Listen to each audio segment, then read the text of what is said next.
Hi hello ನಮಸ್ಕಾರ ಸ್ನೇಹಿತರೆ, ನಾನು ನಿಮ್ಮ ಪ್ರೀತಿಯ ಶ್ರೀಕಾಂತ್.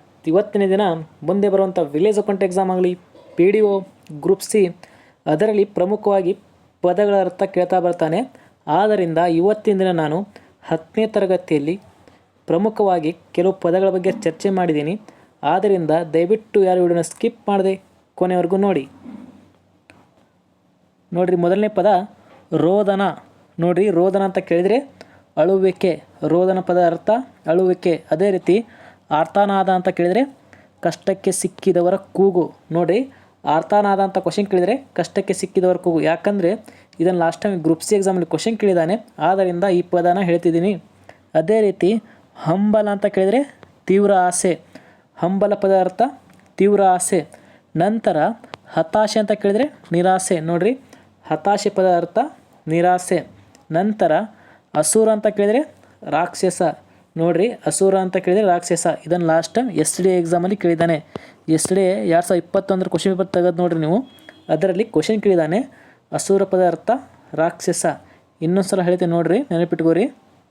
ರೋದನ ಅಂದರೆ ಅಳುವಿಕೆ. ಆರ್ತನಾದ ಅಂದರೆ ಕಷ್ಟಕ್ಕೆ ಸಿಕ್ಕಿದವರ ಕೂಗು. ಇದು ಗ್ರೂಪ್ ಸಿ ಎಕ್ಸಾಮಲ್ಲಿ ಕ್ವಶನ್ ಕೇಳಿದ್ದಾನೆ. ಹಂಬಲ ಅಂದರೆ ತೀವ್ರ ಆಸೆ.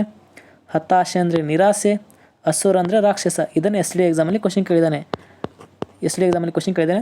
ಆದ್ದರಿಂದ ಇಷ್ಟೆಲ್ಲ ಪದಗಳನ್ನು ನೋಟ್ ಮಾಡ್ಕೋರಿ. ಯಾಕಂದರೆ ಗೋರ್ಮೆಂಟ್ ಪುಸ್ತಕದಲ್ಲಿ ನಾನು ಪದಗಳನ್ನು ತಂದಿದ್ದೀನಿ. ಮುಂದೆ ಬರುವಂಥ ಎಕ್ಸಾಮಲ್ಲಿ ಡೈರೆಕ್ಟ್ ಕ್ವಶನ್ ಕೇಳುವ ಚಾನ್ಸಸ್ ಇದೆ, ನೆನಪಿರಲಿ. ನಂತರ ಆಧಾರ ಅಂದರೆ ಪ್ರೀತಿ. ಆಧಾರ ಅಂದರೆ ಪ್ರೀತಿ. ಇದನ್ನು ಕೂಡ ಎಕ್ಸಾಮಲ್ಲಿ ಕ್ವಶನ್ ಕೇಳಿದ್ದಾನೆ. ತೃಷೆ ಅಂದರೆ ಬಾಯಾರಿಕೆ. ಇದನ್ನು ಲಾಸ್ಟ್ ಟೈಮ್ FD ಎಕ್ಸಾಮಲ್ಲಿ ಕ್ವಶನ್ ಕೇಳಿದ್ದಾನೆ. FD ಎಕ್ಸಾಮಲ್ಲಿ ಕ್ವಶನ್ ಆಗಿದೆ. ತೃಷೆ ಅಂದರೆ ಬಾಯಾರಿಕೆ. ಅದೇ ರೀತಿ ನಲ್ಮೆ ಅಂತ ಕೇಳಿದ್ರೆ ಪ್ರೀತಿ. ನಲ್ಮೆನೂ ಕೂಡ ಕ್ವಶನ್ ಕೇಳಿದ್ದಾನೆ. ನಲ್ಮೆ ಅಂದರೂ ಕೂಡ ಪ್ರೀತಿ. ಪೆರೆ ಅಂದರೆ ಚಂದ್ರ. ಚಂದ್ರಕ್ಕೆ ನಾನಾ ಅರ್ಥ ಇದೆ.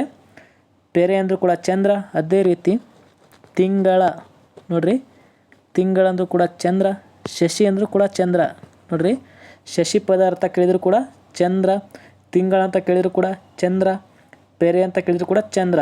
ಇಷ್ಟೆಲ್ಲ ಪದಗಳು ಚಂದ್ರನ ಬಗ್ಗೆ ನೆನಪಿರಲಿ. ನಂತರ ಬಂಬಲ ಅಂದರೆ ಗುಂಪು. ಬಂಬಲ ಪದ ಅಂತ ಕ್ವಶನ್ ಕೇಳಿದರೆ ಗುಂಪು.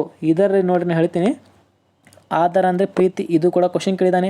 ತೃಷೆ ಅಂದರೆ ಬಾಯಾರಿಕೆ. ಇದು ಕೂಡ ಕ್ವಶನ್ ಆಗಿದೆ. ನಲ್ಮೆ ಅಂದರೆ ಪ್ರೀತಿ. ಇದು ಕೂಡ ಲಾಸ್ಟ್ ಟೈಮ್ ಗ್ರೂಪ್ ಸಿ ಎಕ್ಸಾಮಲ್ಲಿ ಕ್ವಶನ್ ಕೇಳಿದ್ದಾನೆ. ಪೆರೆ ಅಂದರೆ ಚಂದ್ರ. ಬಂಬಲ ಅಂದರೆ ಗುಂಪು.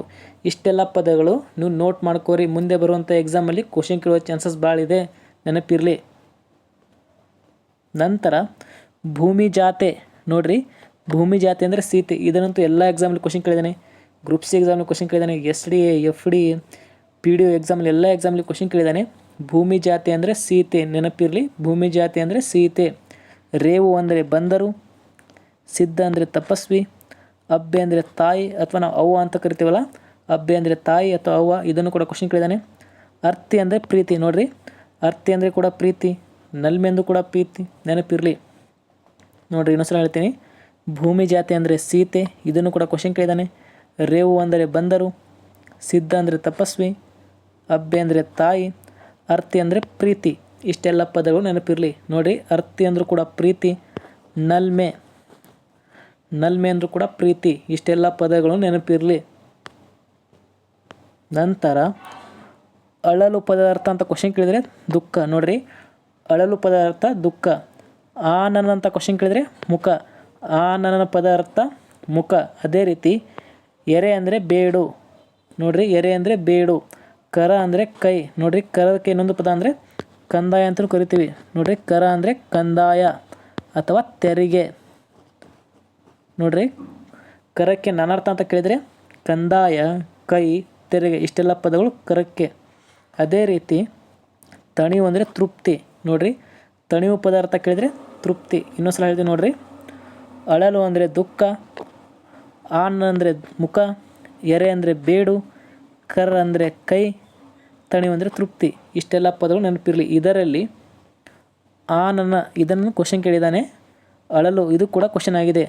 ಅಳಲು ಅಂದರೆ ದುಃಖ. ಆನನ ಅಂದರೆ ಮುಖ. ಎರೆ ಅಂದರೆ ಬೇಡು. ಕರ ಅಂದರೆ ಕೈ. ತಣಿವು ಅಂದರೆ ತೃಪ್ತಿ. ಇಷ್ಟೆಲ್ಲ ಪದಗಳು ನೆನಪಿರಲಿ. ನಂತರ ತುಸು ಅಂದರೆ ಸ್ವಲ್ಪವು. ತುಸು ಅಂದರೆ ಸ್ವಲ್ಪವು. ತೇಜ ಅಂದರೆ ಕಾಂತಿ. ನೋಡಿರಿ ಇದು ಕೂಡ ಎಫ್ ಡಿ ಎಕ್ಸಾಮಲ್ಲಿ ಕ್ವಶನ್ ಕೇಳಿದ್ದಾನೆ. ಎಫ್ ಡಿ ಎಕ್ಸಾಮಲ್ಲಿ ಕ್ವಶನ್ ಕೇಳಿದ್ದಾನೆ. ಈ ಕ್ವಶನ್ ಆಗಿದೆ ನೋಡಿರಿ. ತೇಜ ಅಂತ ಕ್ವಶನ್ ಕೊಟ್ಟು ಈ ಪದ ಅರ್ಥ ಅಂತ ಕೇಳಿದ್ದಾನೆ.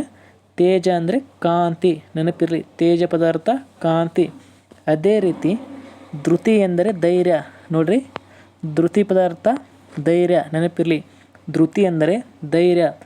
ನಂತರ ಮಧುಕರ ಅಂದರೆ ದುಂಬಿ. ಇದನ್ನು ಎಫ್ ಡಿ ಎಕ್ಸಾಮಲ್ಲಿ ಕ್ವಶನ್ ಆಗಿದೆ. ಲಾಸ್ಟ್ ಟೈಮ್ ಎಫ್ ಡಿ ಎಕ್ಸಾಮಲ್ಲಿ ಕ್ವಶನ್ ಕೇಳಿದೆ ನೋಡಿ ಇದನ್ನು. ಮಧುಕರ ಅಂದರೆ ದುಂಬಿ. ನಿಮಗೆ ಯಾರಿಗೆ ಡೌಟ್ ಇದೆ, last time F D exam question paper ತೆಗೀರಿ, ಅದರಲ್ಲಿ ಮಧುಕರ ಅಂತ ಕ್ವಶನ್ ಕೇಳಿದ್ದಾನೆ. ಮಧುಕರ ಪದಾರ್ಥ ದುಂಬಿ. ಅದೇ ರೀತಿ ಬನ್ನ ಅಂದರೆ ಕಷ್ಟ. ನೋಡಿರಿ, ಬನ್ನ ಅಂದರೆ ಕಷ್ಟ ಅಥವಾ ತೊಂದರೆ. ನೋಡಿರಿ, ಬನ್ನ ಪದಾರ್ಥ ಕಷ್ಟ ಅಥವಾ ತೊಂದರೆ. ಇನ್ನೊಂದು ಸಲ ಹೇಳ್ತೀನಿ ನೋಡಿರಿ. ತುಸು ಅಂದರೆ ಸ್ವಲ್ಪವು, ತೇಜ ಅಂದರೆ ಕಾಂತಿ, ಧೃತಿ ಅಂದರೆ ಧೈರ್ಯ, ಮಧುಕರ ಅಂದರೆ ದುಂಬಿ, ಬನ್ನ ಅಂದರೆ ಕಷ್ಟ. ಇಷ್ಟೆಲ್ಲ ಪದಗಳು ನೋಟ್ ಮಾಡ್ಕೋರಿ. ಯಾಕಂದರೆ ಸರ್ಕಾರಿ ಪುಸ್ತಕದಿಂದ ಡೈರೆಕ್ಟ್ ಕ್ವಶನ್ ಕೇಳ್ತಾ ಬರ್ತಾನೆ ಎಕ್ಸಾಮಲ್ಲಿ, ನೋಟ್ ಮಾಡ್ಕೋರಿ. ನಂತರ ನೋಡಿರಿ, ಬಳಿ ಅಂದರೆ ದಾರಿ ಅಥವಾ ವಸ್ತ್ರ. ನೋಡಿರಿ, ಬಳಿ ಅಂದರೆ ದಾರಿ ಅಂತಲೂ ಕರಿತೀವಿ ಅಥವಾ ವಸ್ತ್ರ ಅಂತಲೂ ಕರಿತೀವಿ, ನೆನಪಿರಲಿ.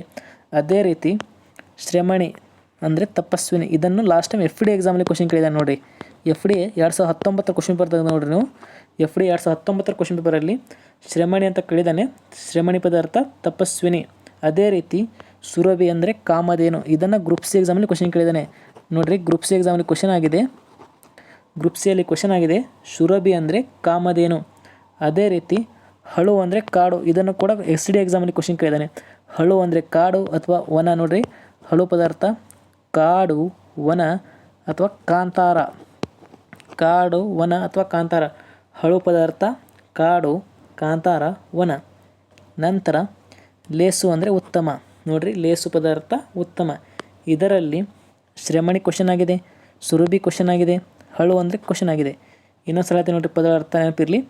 ಬಳಿ ಅಂದರೆ ದಾರಿ, ಶ್ರಮಣಿ ಅಂದರೆ ತಪಸ್ವಿನಿ, ಸುರಭಿ ಅಂದರೆ ಕಾಮಧೇನು, ಹಳು ಅಂದರೆ ಕಾಡು, ಲೇಸು ಅಂದರೆ ಉತ್ತಮ. ಇಷ್ಟೆಲ್ಲ ಪದಗಳು ನೆನಪಿರಲಿ. ನಂತರ ಅಂಜು ಅಂದರೆ ಭಯಪಡು. ನೋಡಿರಿ, ಅಂಜು ಪದಾರ್ಥ ಕೇಳಿದರೆ ಭಯಪಡು.